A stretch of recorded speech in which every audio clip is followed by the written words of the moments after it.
Olá pessoal, hoje vamos continuar o estudo do livro Nosso Lar. Estamos na parte 6, hoje o capítulo 15 e 16, onde André Luiz vai receber uma visita especial da sua mãe.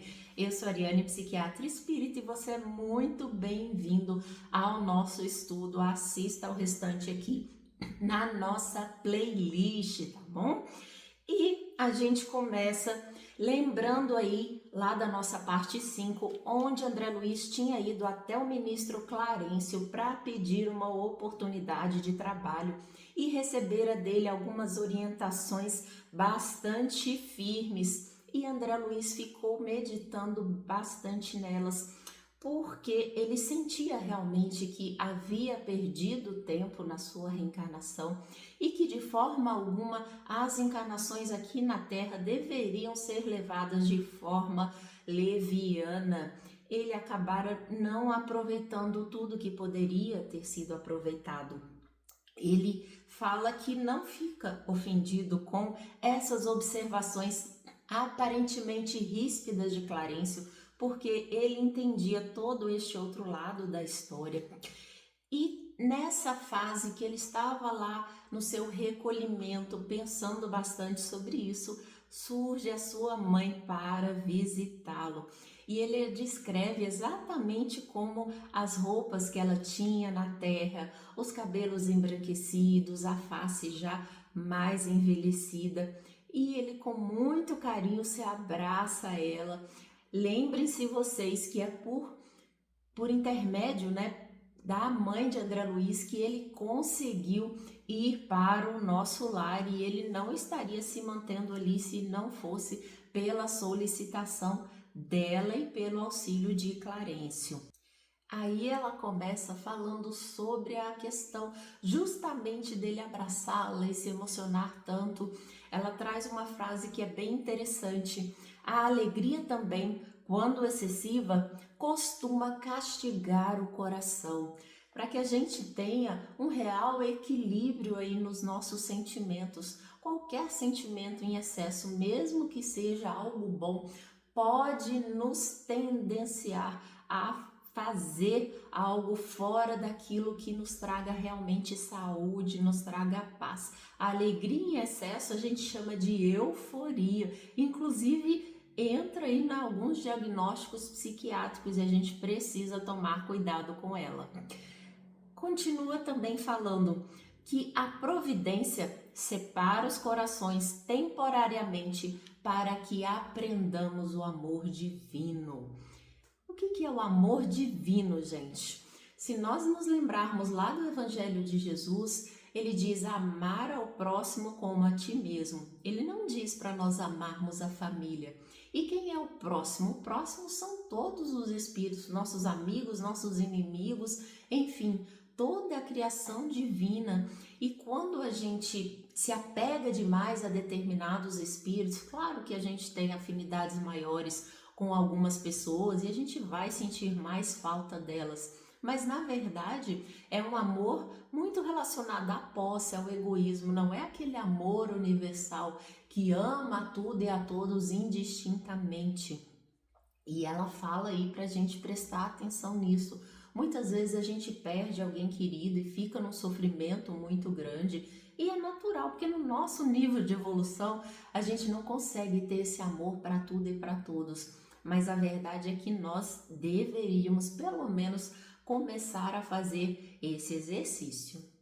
Mas André Luiz, já viciado naquelas sensações e se sentindo ali acolhido pela mãe, começa a reclamar da vida, Falando de todas as suas dores, de todas as suas angústias. Mas a mãe dele o interrompe e diz: meu filho, eu não estou alheia às sugestões de Clarencio, às orientações dele para que você não se queixe. Que ela se sentia assim, feliz por ele se sentir tão acolhido e recepcionado por ela, mas que ela também havia errado como mãe, porque afinal de contas ela não soubera colocá-lo no caminho correto. E quando ele se queixava tanto, ela também se sentia triste, com uma certa ponta aí de remorso por ele não estar no caminho que deveria. Ela traz uma frase interessante: nossa dor não nos edifica pelos prantos que vertemos ou pelas feridas que sangram em nós, mas pela porta de luz que nos oferece o Espírito, a fim de sermos mais compreensivos e mais humanos. Ou seja, todas as nossas angústias, os nossos sofrimentos são para nos ensinar a empatia, a compreensão, a entendermos que os outros também têm as suas angústias, as suas dores. Muitas vezes, e eu vejo isso até com alguns colegas médicos, são, principalmente quando mais jovens, mais insensíveis ao sofrimento do outro. Muitas vezes nós somos treinados na faculdade assim para nos distanciarmos, mas quando esse médico passa por alguma doença, por alguma angústia importante, ele passa a ver os pacientes que sentem aquela mesma dor de uma forma diferente. Quando dói na gente, a gente entende a dor do outro. E essa compreensão, essa compaixão, empatia que nós vamos desenvolvendo no nosso espírito, ela é fundamental para o nosso crescimento emocional, para o nosso desenvolvimento daquele amor divino e universal que nós precisamos. E tem uma outra questão que ela traz aqui. Olha, se é possível aproveitar esses minutos rápidos em expansão de amor, por que desviá-los para a sombra das lamentações?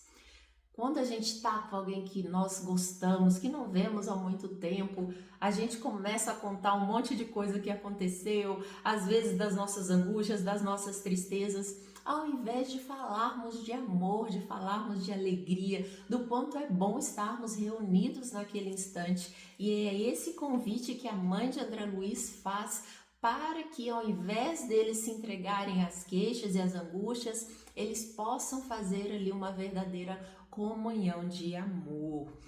E ela continua falando agora com a pergunta de André Luiz sobre aí as esferas onde ela vive. Afinal de contas, a mãe de André Luiz não vive em nosso lar, mas sim em um local mais elevado energeticamente.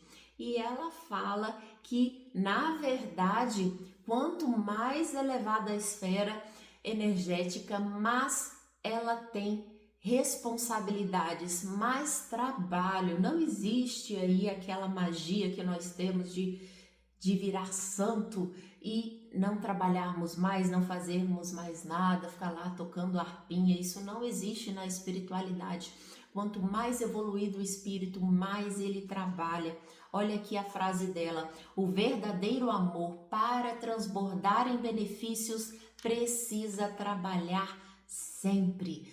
Portanto, é indispensável a ação, a atitude e, é claro, a atitude em direção ao bem. Ela fala, inclusive, que alguns espíritos, ao desencarnar, permanecem longos períodos ligados aos seus lares ou às pessoas com quem eles conviveram, se esquecendo de que é preciso movimentar esse amor universal que é em direção a todas as criaturas. Então, André Luiz pergunta sobre o seu pai. Ela conta que já há 12 anos ela trabalha para resgatá-lo do umbral. Ela não sabia durante a encarnação, mas ele mantinha algumas secretas ligações fora do lar. E duas daquelas mulheres eram ligadas a regiões inferiores. Quando Laerte, o pai de André Luiz, desencarna, ele é atraído por elas a estes locais. E a mãe de André ficava constantemente tentando atraí-lo, auxiliá-lo. Inclusive o Clarencio conseguiu quase trazer uma vez para o Ministério da Regeneração, mas não foi possível, porque a vibração dele ainda está densa, ele ainda está muito arraigado, muito ligado àquelas sensações. O máximo que ela conseguia era algumas lágrimas de arrependimento. Era preciso esperar que ele fizesse este movimento em direção à mudança. E aí eu chamo a atenção de vocês mais uma vez. Quando lá nas nossas atividades diárias a gente reza, pede tanto por determinada coisa que nós queremos, mas a gente esquece de se colocar nessa prontidão para ação. E essa prontidão, ela não pode ser só intelectual, ela precisa reunir todas as nossas energias, as nossas emoções em direção àquele objetivo que a gente quer. E muitas vezes a gente fica pedindo auxílio da espiritualidade, auxílio até dos encarnados, mas nos esquecemos de fazer a nossa parte. Lembre-se de que lá no Evangelho está escrito: ajuda-te que o céu te ajudará. Quando a gente acaba confundindo com o pedir e obtereis, como se viesse tudo de graça para nós, sem o mínimo de esforço da nossa parte. E isso não é real. Nós vemos aqui em diversos romances espíritas esta questão da necessidade do espírito ter pelo menos uma pequena brecha para que os espíritos atuem no seu psiquismo, fortalecendo aquela energia inicial. Mas se aquela energia inicial nem sequer existe, como que ela poderá ser fortalecida? Qualquer socorro, qualquer auxílio neste momento não vai surtir efeito, ou vai surtir um efeito temporário sem uma manutenção a longo prazo que não vai realmente nos auxiliar. E ela continua aqui falando também das irmãs de André Luiz, Clara e Priscila, que também vivem lá no umbral. A única que escapou aí dessa história foi a Luísa, outra irmã de André Luiz, que havia desencarnado há muito tempo, quando ele ainda era criança. A mãe de André Luiz conta que a Luísa lhe esperou por muitos anos trabalhando pacientemente ali. E quando viu que não havia outra forma de auxiliar a família, ela opta por reencarnar. E agora a mãe de André pede que ele se recupere rapidamente para que eles consigam também trabalhar em conjunto para o auxílio da família como um todo.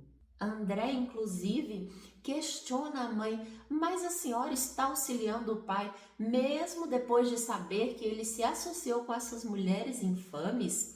É quando ela diz: infame não, meu filho, elas também são filhas de Deus e eu tenho feito intervenções não só pelo seu pai, mas também por elas. Afinal de contas, são todas nossos irmãos. Olha aí o amor divino novamente sendo trazido aqui para a nossa reflexão. André também fala da grande saudade que ele sente de Zélia, a sua esposa, e das crianças, que perante Clarencio e Lísias ele ficava calado, até porque eles já sabiam quais eram seus pensamentos e mesmo assim não falavam nada sobre a sua família. Então ele entendia que não era o momento de questionar sobre eles.